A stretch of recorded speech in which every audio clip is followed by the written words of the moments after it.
KPKT sentiasa berusaha dalam meningkatkan kompetensi unit anjing pengesan K9 Jabatan Bomba dan Penyelamat Malaysia JBPM dalam menghadapi bebanan tugasan yang kian mencabar serta rumit.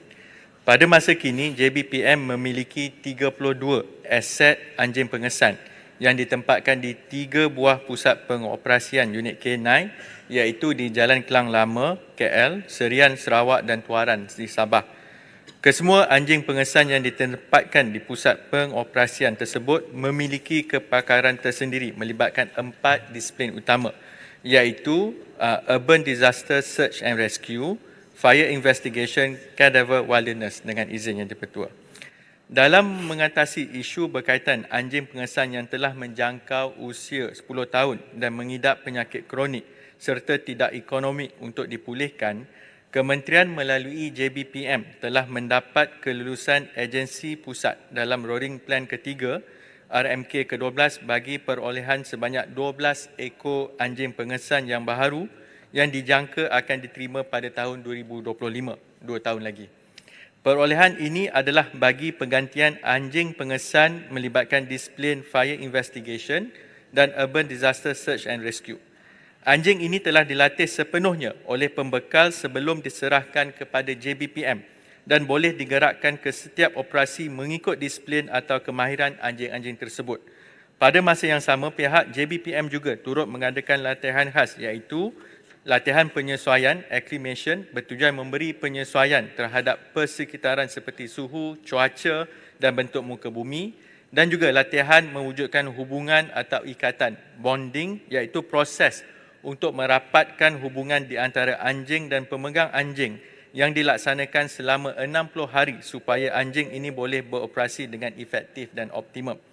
Untuk makluman ahli yang berhormat, latihan ini juga meliputi 3 tahap iaitu latihan asas, pertengahan dan juga lanjutan serta diberi latihan simulasi senario operasi penyelamatan seperti mencari dan menyelamat mangsa bencana tanah runtuh, kes mangsa yang hilang dan penyiasatan kebakaran bagi memastikan anjing ini cekap dan dapat memberi output terbaik mengikut situasi kecemasan. Pihak kementerian ingin menegaskan bahawa tahap kesihatan anjing ini sentiasa dipantau dan pemeriksaan kesihatan tahunan akan dilaksanakan bagi mematuhi perkara perintah tetap Ketua Pengarah JBPM bilangan 2 tahun 2001.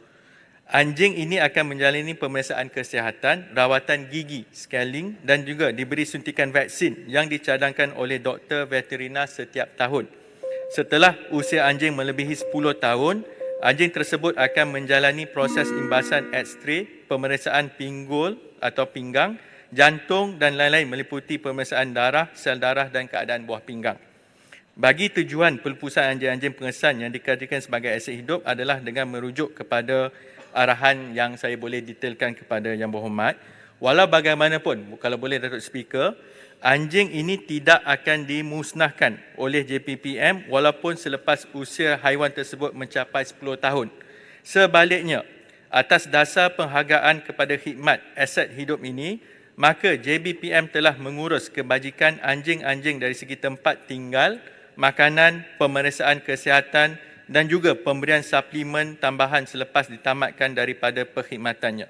Kesimpulannya, anjing-anjing pengesan ini hanya akan dilupuskan sekiranya menderita penyakit kronik, tahap kesihatan kritikal atau uzur. Cadangan pelupusan ini akan dibuat hanya setelah mendapat nasihat daripada pihak veterina. Sekian, terima kasih. Soalan tambahan yang berhormat Seputih. Terima kasih Datuk Yang di-Pertua dan juga jawapan daripada Timbalan Menteri. Kerana tujuan saya tanya soalan ini adalah kerana apa yang saya tulis ini, apa yang saya dengar daripada mereka yang sayangi anjing. Datuk Yang di-Pertua, saya ingin tanya Yang Berhormat Timbalan Menteri, memandangkan masalah perubahan iklim sekarang, kita lihat akan berlakunya lebih banjir, lebih insiden tanah runtuh di merata-rata tempat termasuk negara kita. Jadi adakah kementerian mempunyai rancangan untuk mengadakan lebih pegawai yang penyelamat dan juga anjing penyelamat, memandangkan ini memanglah satu trend yang malah petaka seperti ini yang berlaku di merata-rata dunia. Berhormat Menteri. Terima kasih Yang Berhormat Seputih atas keprihatinan dan juga melihat kepada keperluan bagi pihak Jabatan Bomba. Memang kalau kita lihat untuk sejarahnya yang terdekat, kita juga menghantar pasukan anjing ini ke kejadian tanah runtuh Batang Kali, dan kemudian juga 2 ekor Danti dan juga Frankie telah dihantar ke Turki untuk membantu misi penyelamatan. Seperti yang disebut tadi, memang kita dalam proses perolehan 12 ekor anjing, tetapi ini lebih kepada pergantian yang sedia ada. Tetapi hakikatnya memang peningkatan risiko seperti bencana tanah runtuh, keruntuhan bangunan dan penyiasatan kebakaran ini, terutamanya macam yang Berhormat sebut soal perubahan iklim juga menyebabkan risiko itu mungkin bertambah. Jadi kalau di peringkat jabatan sendiri memang mereka ada perancangan, cuma di peringkat kementerian pula kita sememangnya committed. Maka perancangan yang diselaraskan oleh peringkat Jabatan Bomba ini kita akan majukan ke Kementerian Kewangan untuk pertimbangan, sebab kalau dari segi pusat kita tadi kita ada 3 saja di Sabah, Sarawak dan Kuala Lumpur. Mungkin juga ada keperluan di sebelah kawasan selatan maupun di utara. Sekian, terima kasih Datuk Yang Dipertua. Yang Berhormat Abang Terima Krias. kasih kerana jawapan yang diberi. Soalan saya ialah tentang apakah pihak kerajaan tidak bercadang untuk menggunakan anjing di kawasan sempadan yang kita dapati banyak meningkatnya kadar penyeludupan, walaupun agak lari sikit daripada soalan asal, tetapi bagi saya ialah peranan fungsi anjing tersebut dapat digunakan. Saya fikir di antara binatang yang paling efektif dalam mengesan bau ialah anjing berbanding binatang lain. Jadi persoalan saya ialah apakah kerajaan juga berhasrat untuk melebarluaskan peranan dia di kawasan-kawasan yang kritikal, khususnya kawasan sempadan. Terima kasih. Terima kasih Yang Berhormat. Tadi saya jawab Umar, sekarang jawab pasal anjing pula.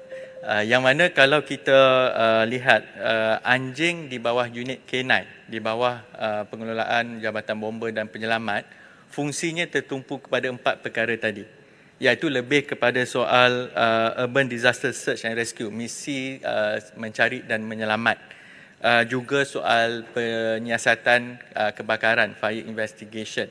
Jadi tanggungjawab bomba ini tertumpu kepada misi penyelamatan. Manakala untuk soalan Yang Berhormat tadi, saya rasa lebih sesuai untuk ditujukan kepada unit anjing yang mungkin berada di bawah peringkat penguatkuasa yang lain lah, sama ada tentera maupun di peringkat polis. Sebab bila untuk tujuan tanah runtuh sebagai contoh, kalau Yang Berhormat perhatikan, sebab benda ni dah jadi viral trend, anjing bomba ni pun nampak dia comel sikit, dia kecil, dia untuk memudahkan masuk ke kawasan tanah runtuhan. Dia berbeza dengan anjing yang kita dapatkan untuk tujuan operasi yang lain. Terima kasih Datuk Yang Dipertua.